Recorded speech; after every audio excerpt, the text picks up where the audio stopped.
Oke. Assalamualaikum warahmatullahi wabarakatuh. Waalaikumsalam warahmatullahi wabarakatuh. Alhamdulillahilladzi arsala rasulahu bil huda wa dinil haq li yudhhirahu 'alad kulli wa kafa billahi syahida.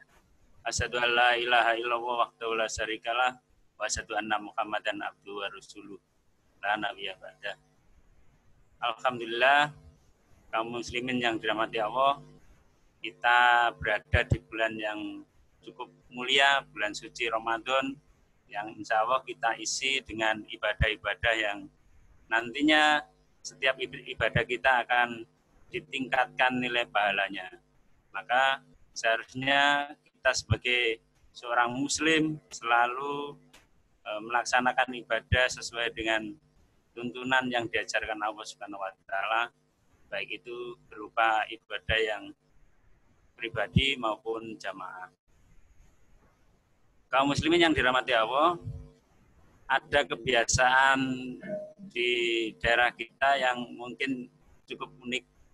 Biasanya di malam 9 itu banyak sekali pernikahan atau prosesi akad nikah yang dilangsungkan. Bahkan ada cerita di daerah satu kecamatan itu satu malam bisa lebih dari 30 orang. Sehingga Bapak Naib itu harus menikahkan mulai waktu maghrib berbuka langsung start sampai pagi. Nah, ini kebiasaan yang cukup unik di daerah kita. Ini mengapa? Tentu ada maksud dan tujuan. Yang utama adalah terbentuknya keluarga yang oleh karena itu sekarang kita hadirkan Ustadz muda kita, Ustadz yang cukup nyentrik, akan membahas tentang banyak hal tentang sakinah mawaddah warahmah. Kepada Ustadz Ramadan. Pernah gambar kabeh ya.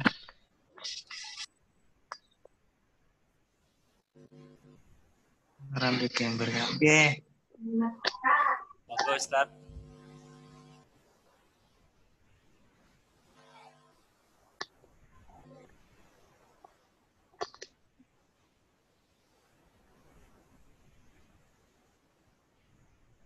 Cek Ustaz.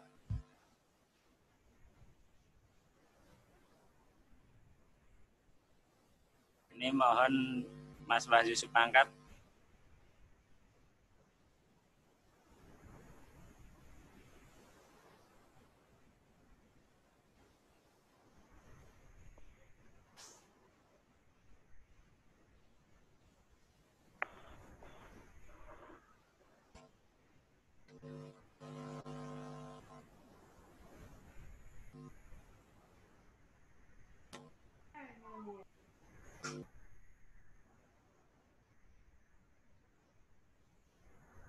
Suaranya dinyalakan.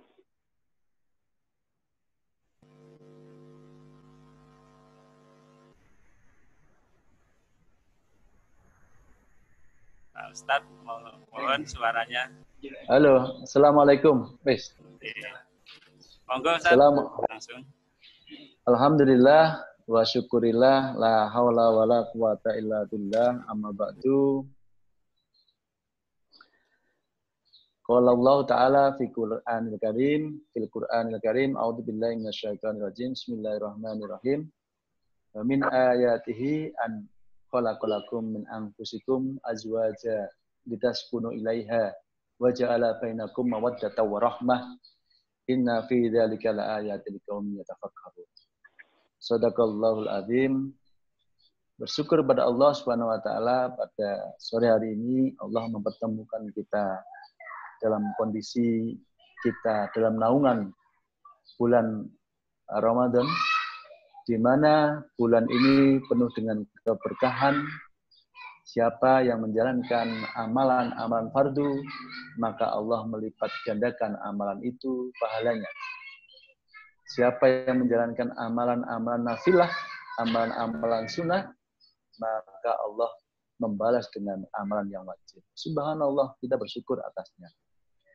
Pemirsa yang dimuliakan oleh Allah, ayat tadi, Ar-Rum ayat 21, sebagaimana tadi Kang Yanto memberikan prolog bahwa malam 9 di bulan Ramadan itu, menurut adatnya Jawa itu, malam yang berkah. Sehingga kemudian ketika melangsungkan pernikahan itu, orang punya pemahaman akan langgeng, akan mawaddah, akan sakinah mawaddah warahmah. Nah, namun permasalahannya apakah fakta memang seperti itu kenyataannya? Kita akan lihat, tetapi pada kesempatan ini kita ingin mengetahui bahwa sebetulnya kita sering mendengar kata-kata mudah-mudahan sakinah mawaddah warahmah ya. Nah, banyak yang kemudian ternyata yang dipahami hanya samawa saja. Padahal sebenarnya arti yang paling dalam itu samawa itu apa? Pemirsa, bahwa samawa itu singkatan dari sakinah, mawaddah, warahmah. Dan itu sumbernya adalah sebagaimana yang tadi saya sampaikan di dalam surat Ar-Rum ayat 21. Wa min ayatihi an khalaqalakum min anfusikum azwaja litaskunu ilaiha. Kata litaskunu itu sakinah. Jadi dan di antara tanda-tanda kebesarannya yaitu ia Allah menciptakan pasangan-pasangan untukmu dari jenismu sendiri. Litaskunu ilaiha agar kamu cenderung atau merasa tentram kepadanya. Wa ja'ala bainakum mawaddata warahmah, dan dia menjadikan di antara kamu rasa kasih sayang, rahmah, dan sungguh pada yang demikian itu benar-benar terdapat tanda-tanda kebesaran bagi kamu.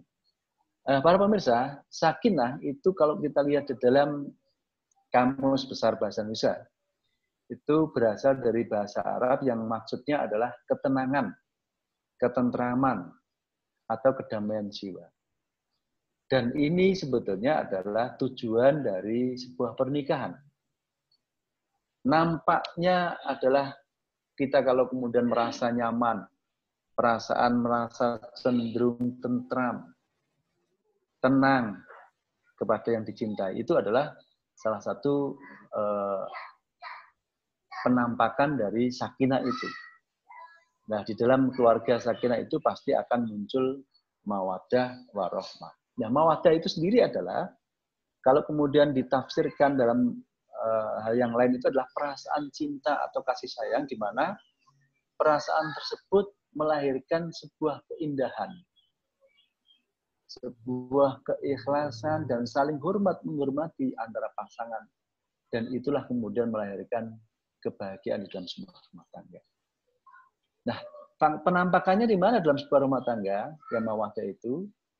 Dijelaskan bahwa tercermin dalam sikap satu dengan yang lain itu saling melindungi, saling tolong-menolong, serta saling memahami hak dan kewajiban masing-masing. Nah, efeknya para pemirsa, efeknya terpancar tidak hanya sebatas pada sang suami dengan pasangan sang istri, tetapi juga meliputi seluruh anggota keluarganya itu merasa ada perasaan cinta, kasih, kemudian keikhlasan, keindahan, dan seterusnya. Yang ketiga, ar-rahmah. Ar-rahmah itu sendiri mempunyai makna tulus, atau ada kasih sayang, ada kelembutan. Nah, dari kata-kata tulus tadi, rahmah berarti ada ketulusan, ada kelembutan jiwa untuk memberikan ampunan. Kalau dalam kamus itu, ampunan, anugerah, karunia, rahmat, dan belas kasih. Sehingga kalau kemudian dalam sebuah rumah tangga itu penampakannya pada perasaan belas kasihan, toleransi, toleran akan kekurangan dan kelebihan masing-masing. Kemudian lemah lembut, yang kemudian diikuti oleh ketinggian budi pekerti dan akhlak yang baik. Para pemirsa yang dimuliakan oleh Allah, fakta menunjukkan kalau kita lihat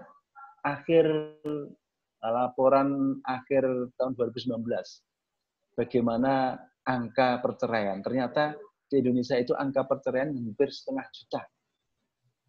Jadi tahun 2019 itu menunjukkan angka yang seperti itu. Sedangkan di Bojonegoro di tahun kemarin itu lumayan, menurut Pengadilan Agama Bojonegoro itu angka perceraian itu mencapai 2.808, atau kalau kemudian kita bagi per bulan, di bulan tahun yang lalu itu tiap bulan ada 150 kasus perceraian.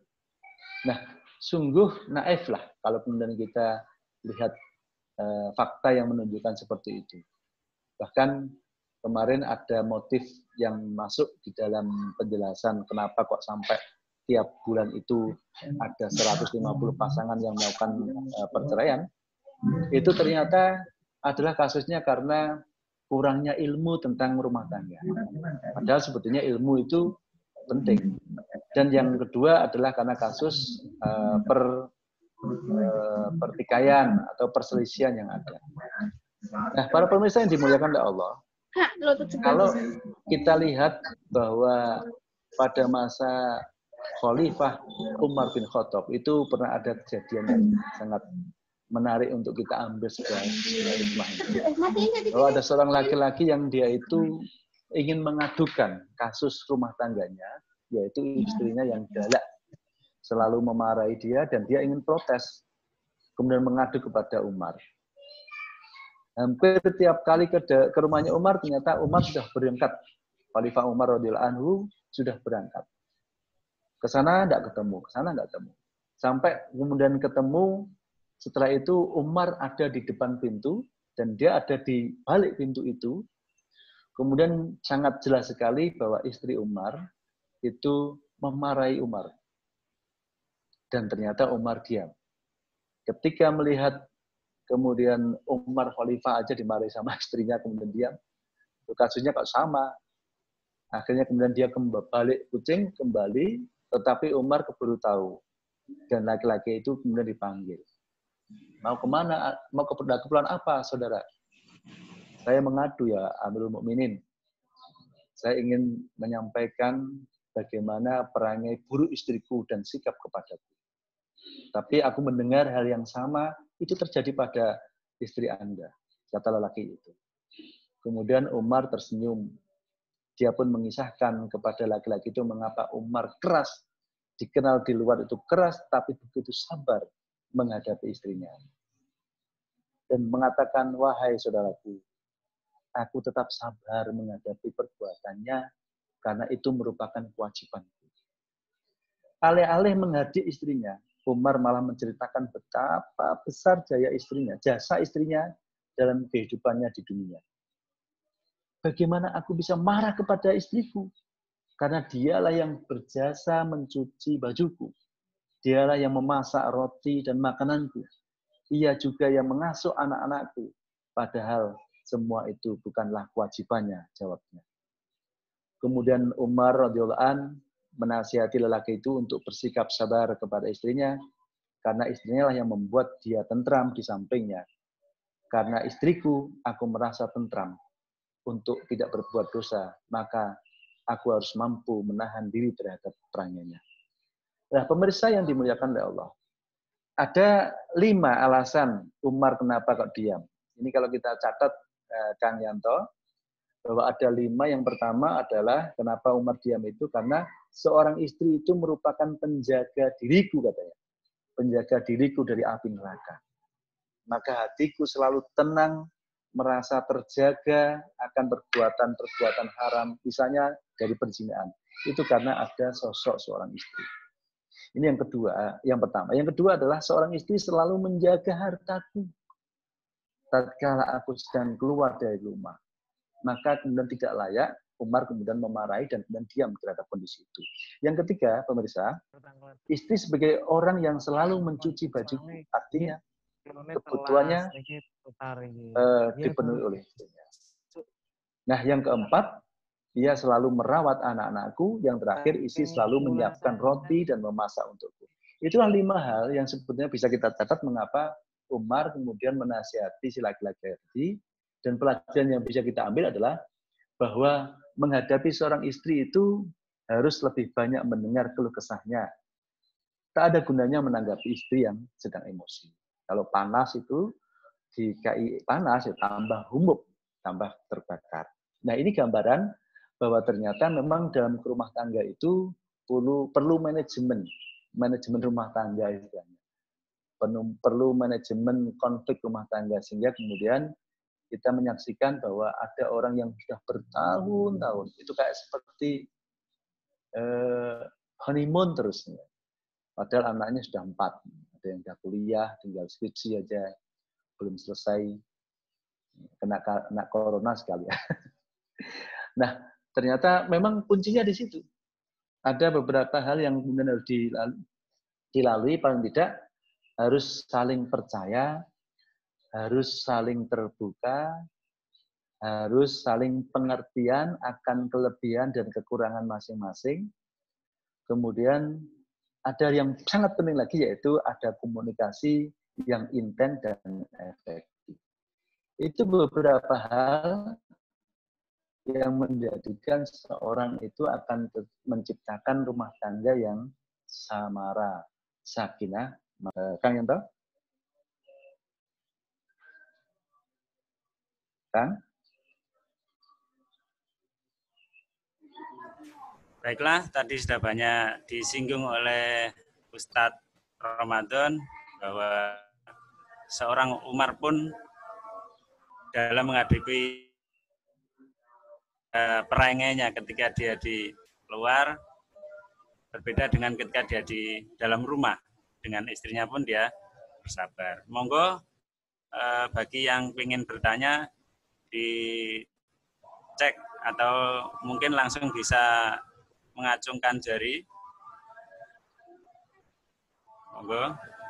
Sebelum mungkin ada pertanyaan masuk, mungkin ini ada kasus, Ustadz. Yeah. Tadi kan Ustadz menjelaskan bahwa untuk menghadapi seorang istri itu harusnya kita lebih banyak mendengar keluh kesahnya. Nah, ini ada keluh kesah seorang istri. Dia mengeluh bahwa merasa tidak cocok dengan suaminya ketika sudah menikah selama 1 tahun. Jadi sudah setahun menikah itu baru terasa bahwa ini gak cocok ya. Mungkin salah ini, mungkin bautnya ya. Nah, tiap hari ada pertengkaran dan bahan pertengkarannya juga ada aja. Nah, di akhirnya si istri menuntut atau menggugat cerai. Terus ini mungkin sampai stres lah orangnya dengan banyak masalah dengan istrinya itu. Nah, jalan keluarnya seperti apa, Ustadz? Oke, terima kasih. Bahwa konflik di dalam rumah tangga itu adalah satu hal yang sangat niscaya, sangat mungkin sekali.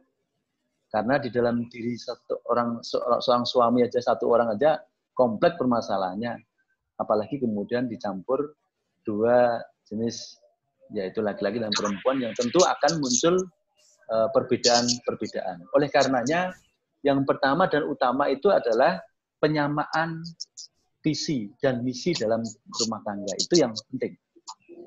Nah, selain itu, yang penting itu memang seperti harus menyamakan visi dan misi, bahwa kita dalam berumah tangga itu tidak hanya untuk di dunia saja, tetapi sampai di akhirat. Ini yang penting sampai di sana. Yang kedua, kadang-kadang disebabkan kurangnya rasa saling. Ada 4. Kurangnya saling pengertian terhadap kekurangan, terhadap kelebihan masing-masing. Jadi orang itu punya kekurangan, orang itu punya kelebihan. Nah, kalau kemudian itu tidak memahami bahwa itu adalah kekurangan atau kelebihan masing-masing, maka kemudian ya akan terjadi konflik. Memang kalau kita lihat dari kondisi sekarang, orang ketika sebelum pernikahan itu yang dia lihat adalah satu kesempurnaan. Padahal di dalamnya ada kekurangan yang dia tahu kalau kemudian setelah rumah tangga. Maka kemudian yang penting adalah jauhkan dari saling mengerti, saling memahami bahwa ada kekurangan di balik kelebihan. Jadi orang itu kalau melihat kelebihan seseorang, itu kekurangannya akan tidak nampak. Jadi kalau orang itu melihat, misalnya ada kekurangan di pasangannya itu, jangan dilihat terus, karena kalau dilihat terus kekurangannya itu, alah ya mesti, wong jenis di dunia itu banyak kekurangan dilihat dari rambut, ada kutu, ada ketumbi, turun ke mata, ada belean, turun ke hidung, kekurangannya ada umbel, turun ke bawah, iler, dan seterusnya. Ini kalau kekurangannya. Lihat positifnya, lihat kelebihannya. Insya Allah tidak akan nampak kekurangannya itu.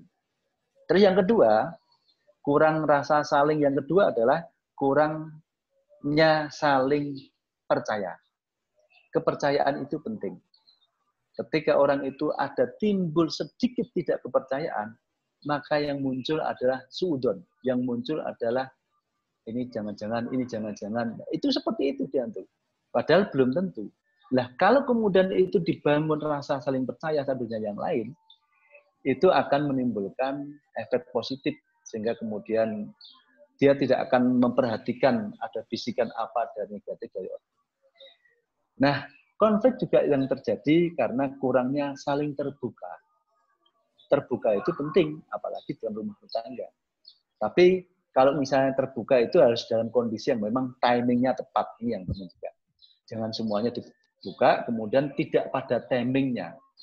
Akhirnya yang terjadi tidak ada penerimaan, sehingga keterbukaan itu menjadi bukanlah hal yang positif lagi. Yang terakhir adalah kurangnya saling komunikasi intens dan efektif. Bahasa komunikasi itu kadang-kadang orang misalnya WA gitu ya, gimana kabarnya? Itu kalau tidak dijawab-jawab, itu kadang-kadang muncul persepsi. Dikasih jempol, emoticon jempol, atau senyum yang ada gambar barunya, itu sudah cukup. Nah, itu salah satu bentuk komunikasi yang efektif dan intens, dan itu harus terus dilakukan. Nah, kalau itu terjadi, artinya bahwa pengertian, saling percaya, saling terbuka, kemudian komunikasi yang baik, intensif, dan efektif, maka insya Allah dalam rumah tangga itu manajemennya akan tercipta. Nah, permasalahannya adalah kalau kemudian itu sudah terjadi bagaimana? Seperti yang tadi disampaikan oleh Kang Yanto tadi, maka sebetulnya yang pertama adalah kita upayakan untuk mencari jalan keluar yang terbaik antara suami dan istri tadi dalam bentuk win-win solution. Jadi cari jalan tengah. Tidak boleh ada yang merasa menang dalam hal ini. Percuma menang ora kondang, kalah wirang itu. Ini tidak penting dalam rumah tangga itu. Yang penting win-win solution. Yang kedua, kalau memang kita tidak bisa mencari sendiri duduk permasalahannya, maka bisa minta pada orang yang ketiga atau pihak yang ketiga yang kompeten, misalnya seorang ustadz, konsultasi dengan psikolog dan lain-lain. Nah, ini juga salah satu untuk menyelesaikan itu. Kemudian yang selanjutnya adalah melaksanakan cara yang sudah dipilih dari kompromi di atas, yaitu mencoba pihak yang ketiga, kemudian mencari win-win solution dan saling untuk tidak saling menang. Nah, itu yang penting. Yang terakhir mungkin sudah bisa ditangkap ini ya. Okay. Sudah adzan maghrib ini. Ya Allah, udah maghrib. Insya Allah bisa dilanjutkan lain waktu. Semoga ini perbincangan kita kali ini bermanfaat dan semoga puasa kita hari ini barokah dan diterima oleh Allah Subhanahu wa taala. Amin. Baiklah pemirsa, semoga apa yang kita bincangkan ini menjadi sesuatu yang bermanfaat dan kita akhiri wabillahi taufiq wal hidayah. Assalamualaikum warahmatullahi wabarakatuh. Waalaikumsalam warahmatullahi wabarakatuh.